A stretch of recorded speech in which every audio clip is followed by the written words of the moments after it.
using the word negotiation, which I love because that's really what we're talking about. And that's also, as it applies to poker, you know, it's like if I have a hand and I think it's the best hand, I'm going to bet an amount that is as large as I can get it, that you're still going to call my bet because I want the money.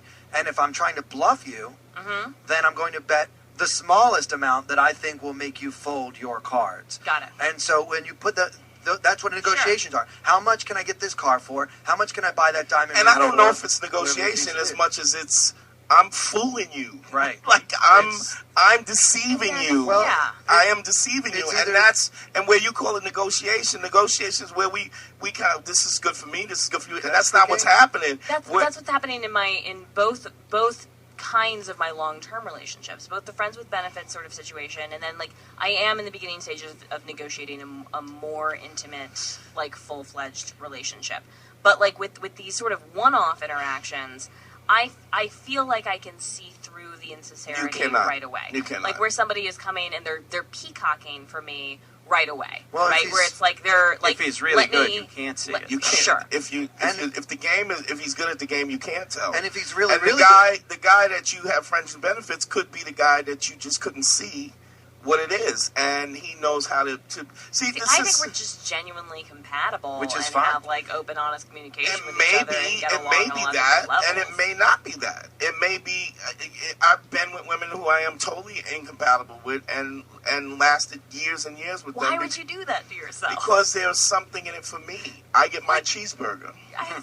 My cheeseburger is what. Well, it's the same thing as your cheeseburger. Well, hers was a hamburger.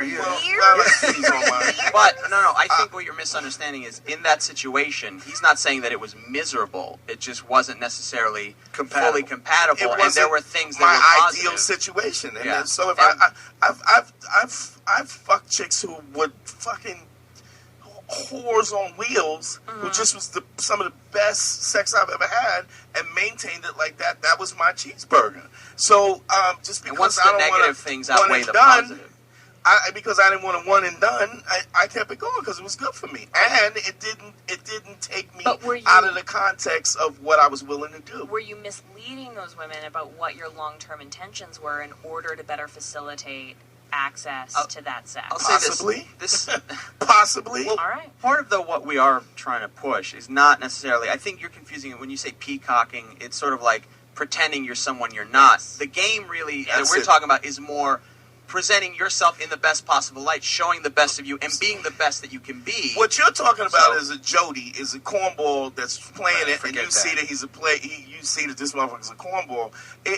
Or a con man, or a liar. Right, and he's really not a guy who's really rooted in what he is. One of the things that we say about to the base full of fans, and one of the things that I live is I am everything that I say I am. Everything that I say I am. There is no question of my integrity. When I open my mouth, I said, nobody goes, is he going to do that? Or is he that person? Nobody questions that. Are those stories real? Are they real? If I say I banged 13 chicks or 11 out of 13 chicks, they go, it happened. Why are you bringing that up on a date? Well, no, but I mean, so what we're talking about is the authenticity. Yes, now, I think authenticity is incredibly important in just day-to-day human interaction. But what you're talking about is the integrity and a person who already has questionable integrity already. Yeah, and that's not what we're saying. Right. I don't feel bad conning those dudes. Real game, not at all. Real game Zero regret. Real game is no game at all. That you need to become this person that you want to become, and you need to do whatever it is that now, even in a situation where I might have kept a relationship going because it was an amazing sexual relationship, and because they still got the upgrade.